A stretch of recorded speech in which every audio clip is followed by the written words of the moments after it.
Alright, let's continue on.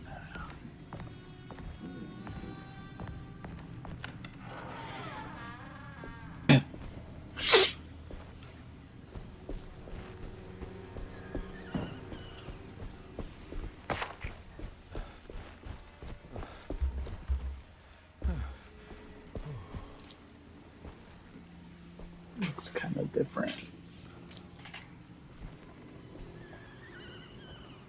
Ah!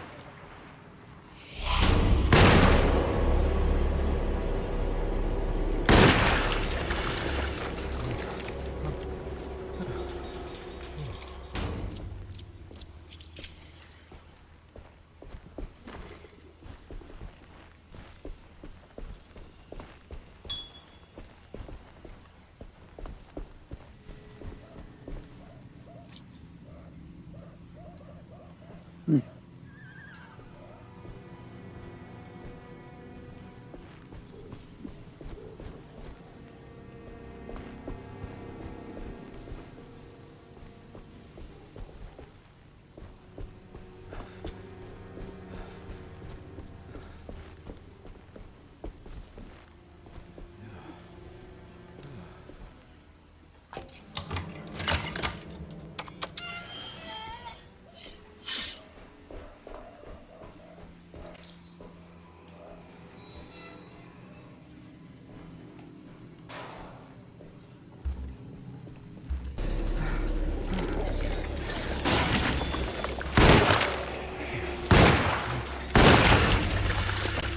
Oh, shit! Whoa. Calm down, bro.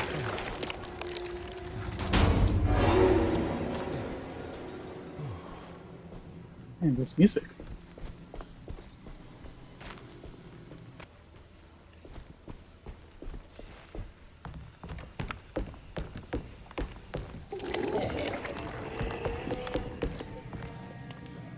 Ah!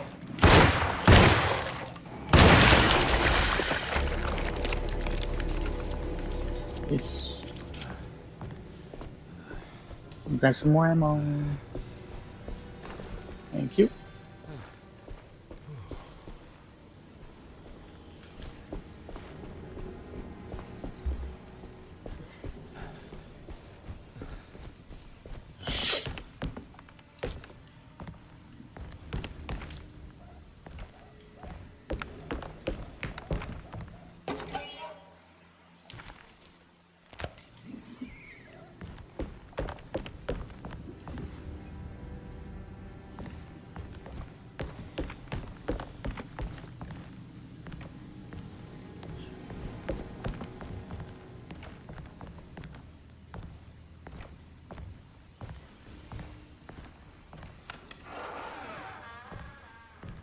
I recognize this place. It's Miss Jackson's seance parlor.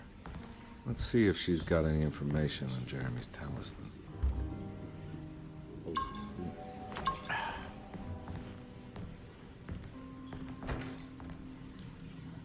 It's the talisman, like the one in the painting.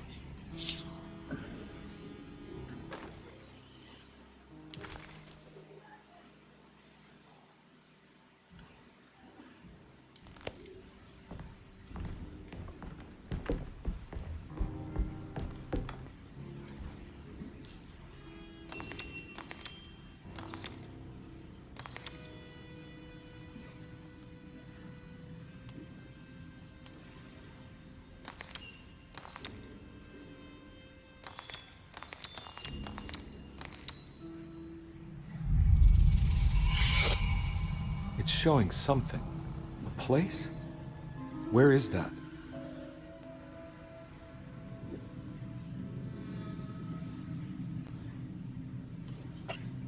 That's where you're at right now.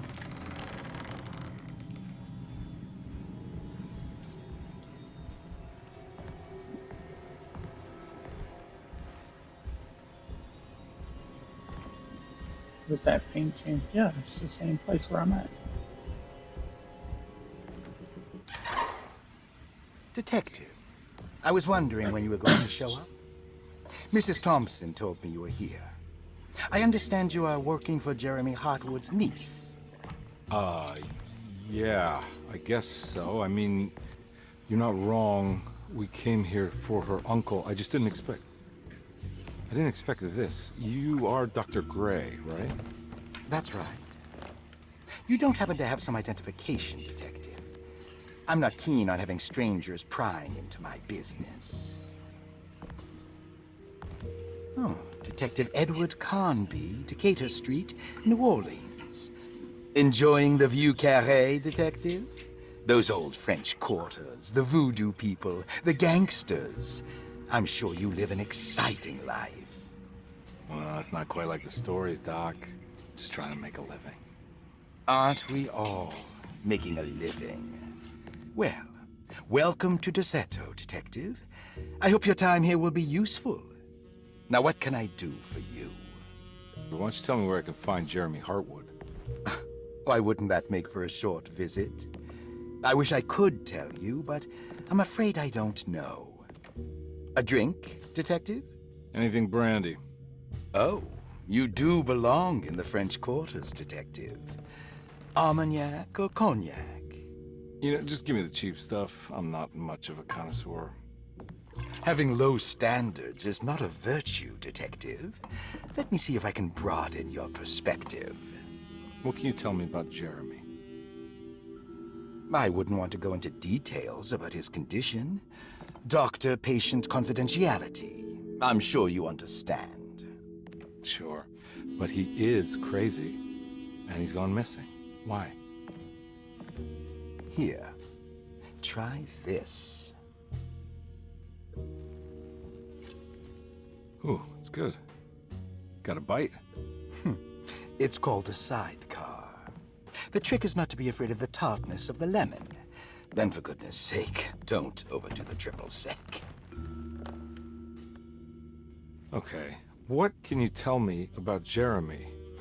Well, let me think. He is an anxious man, constantly worried about events not presenting themselves according to his model of predestination. He complains about things not being carried out in the right order, and that some things simply shouldn't be. Is any of this helpful to you? Not really. I was hoping for some direction where to look next. I'm sorry. I have nothing for you then. You should talk to my orderlies. They have been looking for him for a while now. I'm sure they would appreciate your help. Yeah, I ran into Batiste earlier. Come to think of it, he might have given me a lead. Oh, excellent. So your investigation is already underway. I'm gonna go, but I'm sure we'll meet again. Looking forward to it. Safe returns.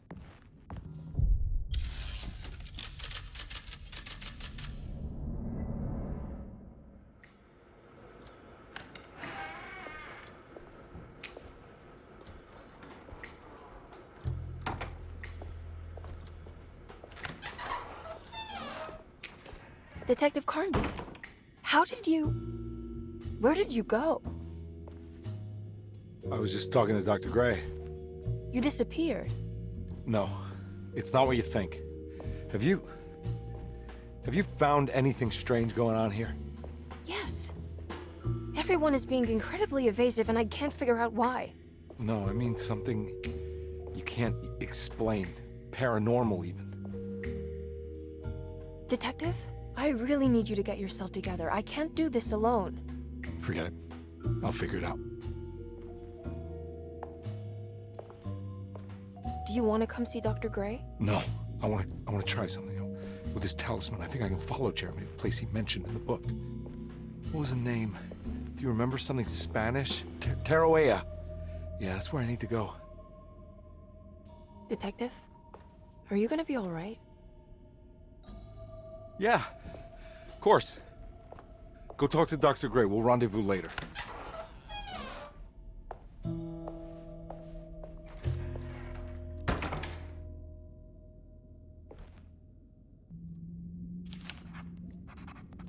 This talisman brought me back from the French Quarter in the blink of an eye. If Jeremy can travel so easily, and he could be hiding anywhere, even Taroea. If he can do it, so can I. I just need to figure out how the talisman works.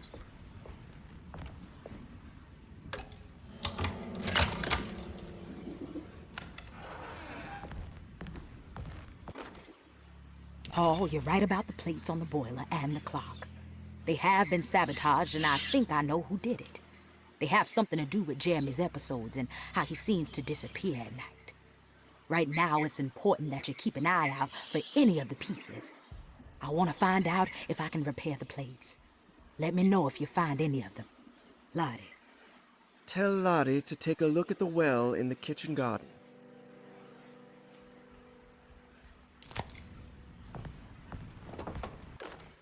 Dr. Elmore Lee Gray is DeSeto's chief doctor. Accounting and all administrative work is handled by me, Paul Waits. Magdalena Thompson, or Mags, is responsible for the household. Jean-Baptiste and Charlotte Tabois are responsible for keeping the guests' medical regimens in check. Finally, Jack Chance is our gardener, who can occasionally be seen in the conservatory, but is for the most part busy outside. There are currently 6 guests at DeSeto. Malcolm McCarthy and Ruth Tallant reside on the first floor. Jeremy Hartwood, Elisabetta Perosi, Grace Saunders, and of course, Cassandra Beauregard live on the second floor.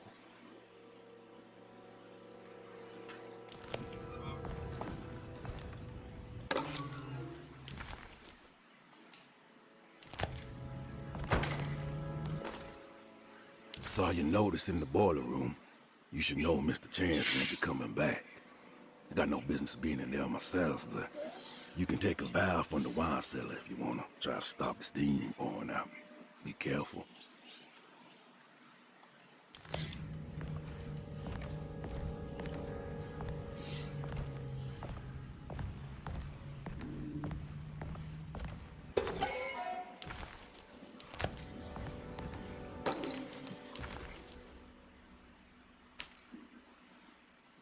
Cassandra Beauregard, the beloved author.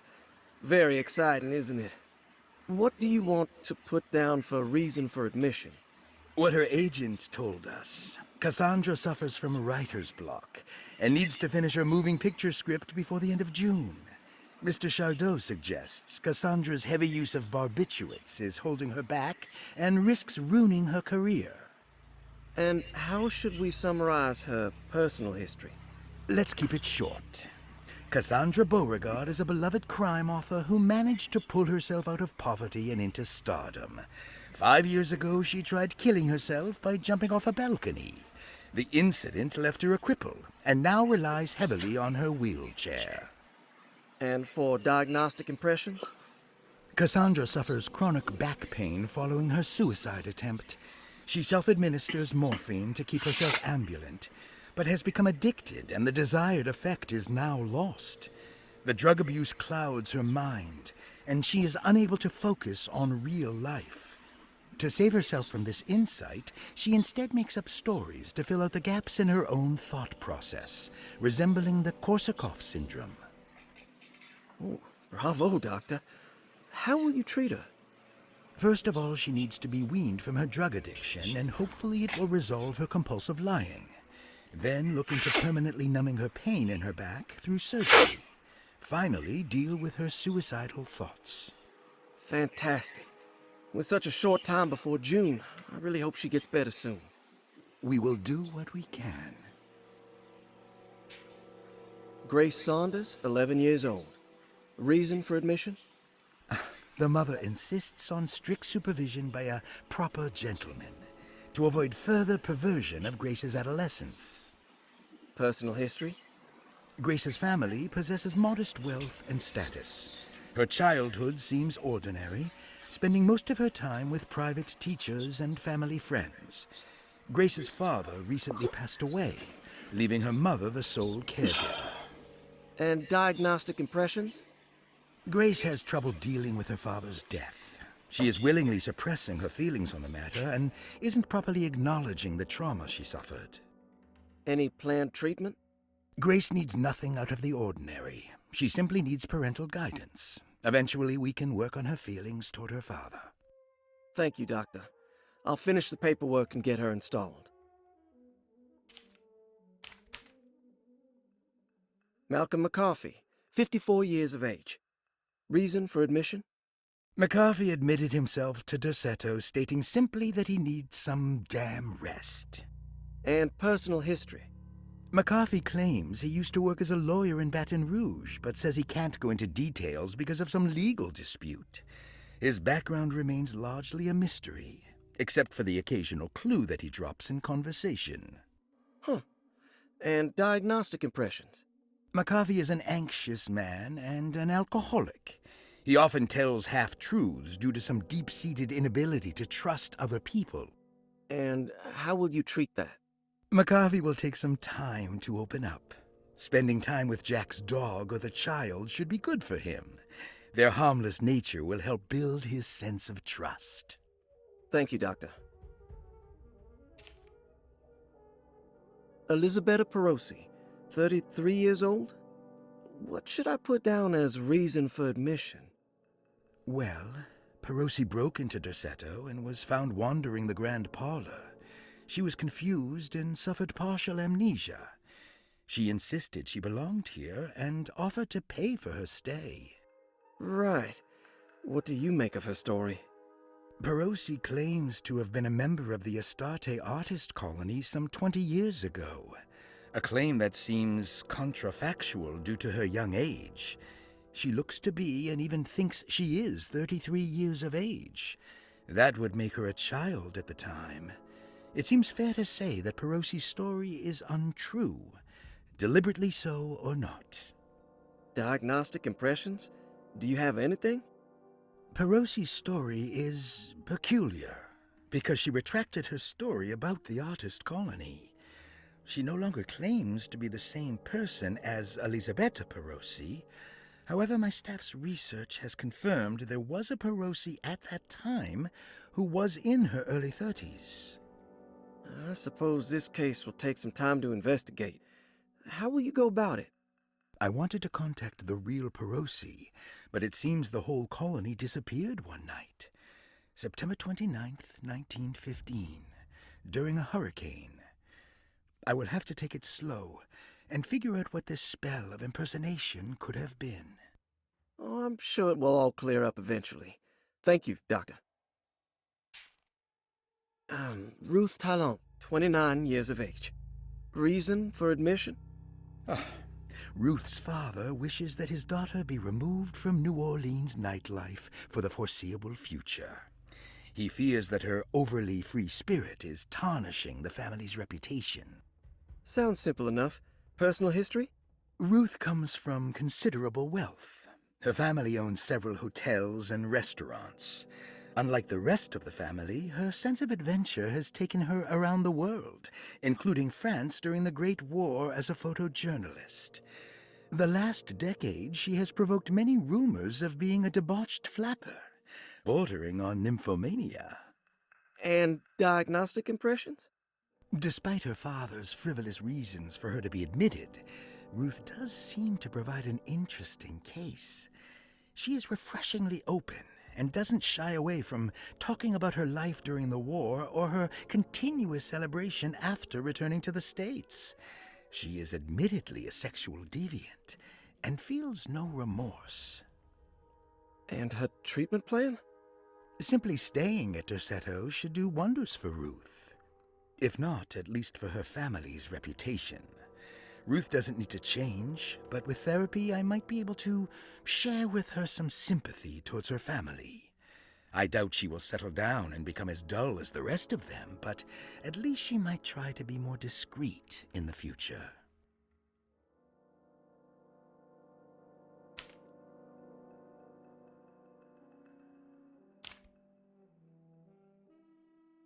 Ruth Talon, 29 years of age.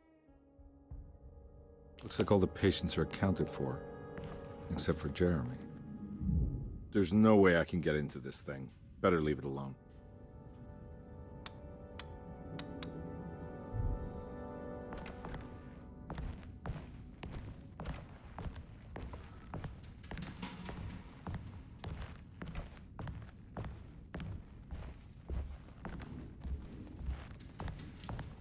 need the key.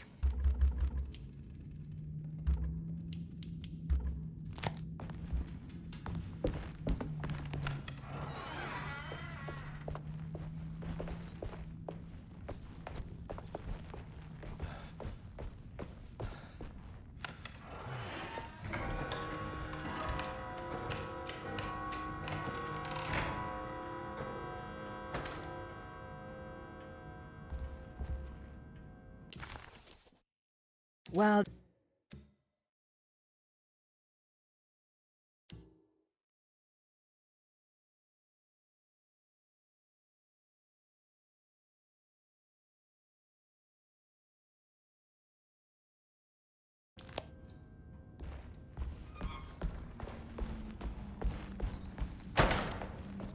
I'm not gonna walk out of this now. I need to help Emily save her uncle.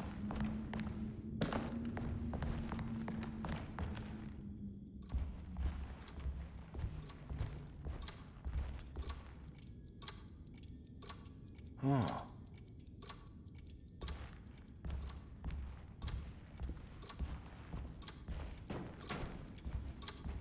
It's stained.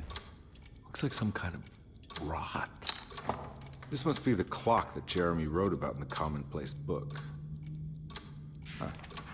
Looks like the plate that held the talisman in the seance room. But it's broken and missing some pieces.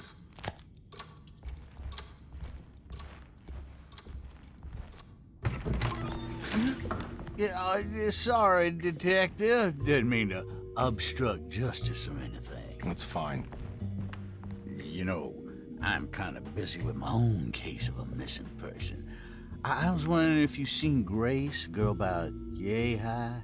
I can't say that I have. Why are you asking? Well, I'm looking for her. Is she in trouble? No. She's just hiding somewhere. But we can't have a rascal like that running around unchecked at a time like this, you understand? Well, I haven't seen her. Well, let me know if you find her. I'll be around. I'll keep an eye out for your man, Jeremy. You scratch my back, Detective, and I'll scratch yours.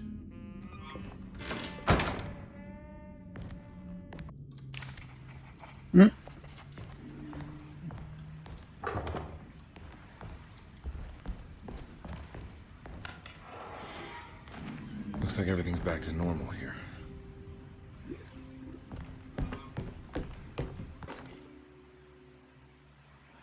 Emily's here. Emily's here.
Huh. How eccentric. What are these symbols? Looks like alchemy, or star constellations.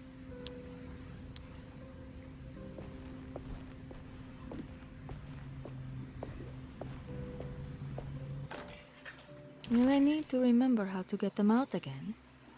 They are locked up for good reason. I am sure she is still able to whisper the answer in the ears of the wrong people. But not for long. I will see her burned soon enough. That black goat will be sacrificed to put an end to it all. Then it will all be over. No more Derceto, and sadly, no Astarte. Those good pirates of Pontchartrain. May you still sail the lake until you find the shores of Hali.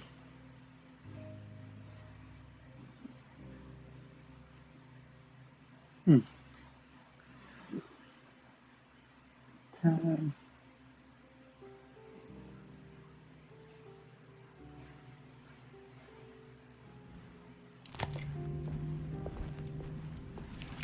The Astarte Artist Colony.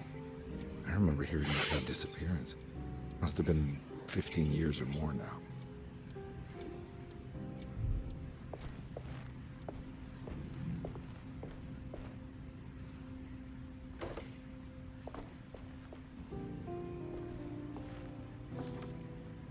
These paintings got some grim-looking rot on them.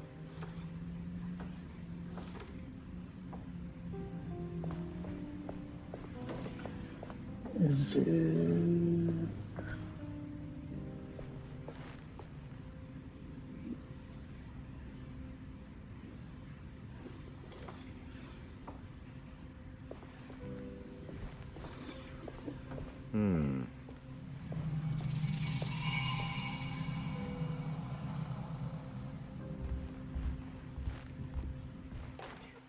I did it!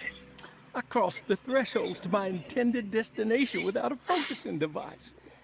My talisman now knows these roads, and I have no need for the plates. I can find my way to Lafayette as easy as I find my own room. I visited the grave of my father and seen the oven waiting for me. Thank you for opening these doors. I now must summon my courage and go back to that hateful mound outside the oil rig. I hope you'll be feeling better when I return. Jeremy.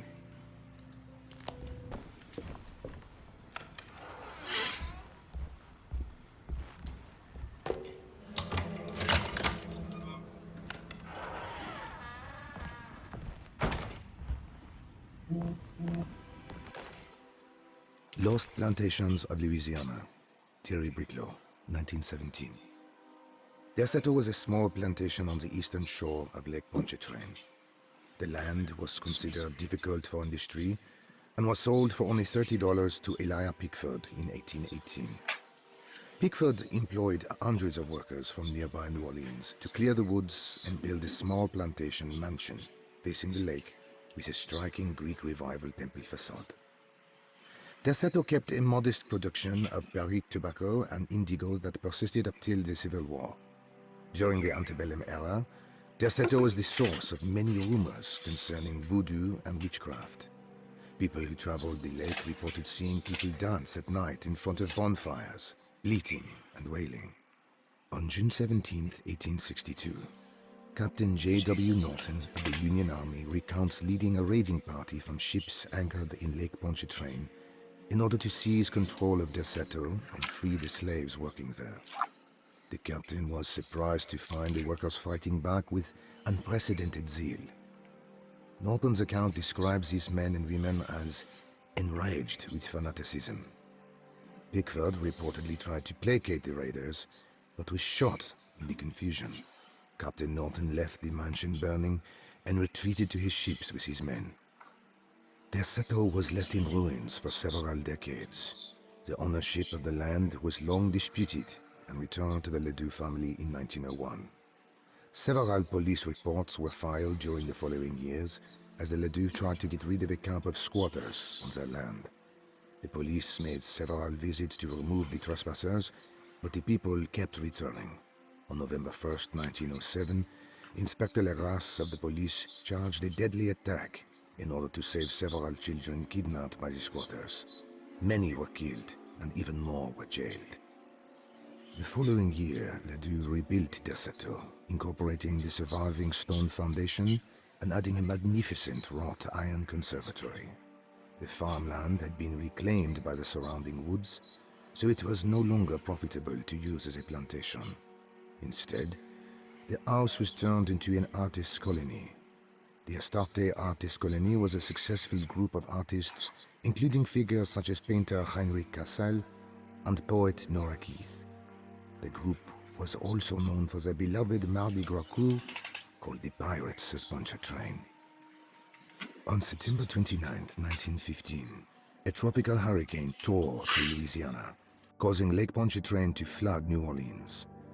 Due to the remote location of Derceto, it took almost 2 weeks for outsiders to learn that the artists' colony was abandoned.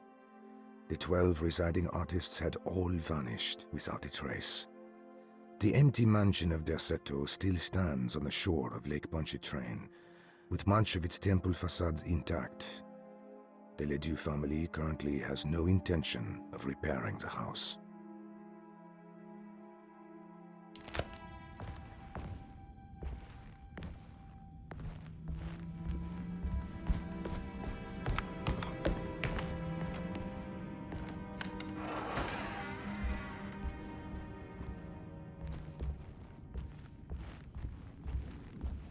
Ooh.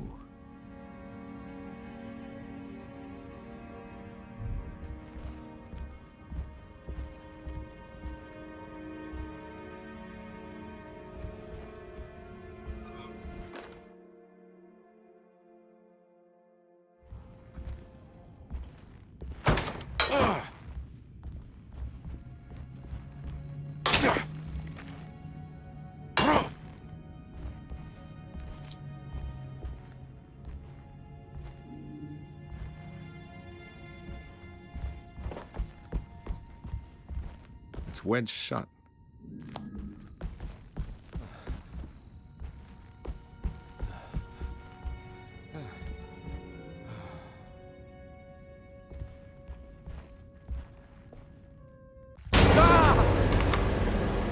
What's going on? No, what do we got here?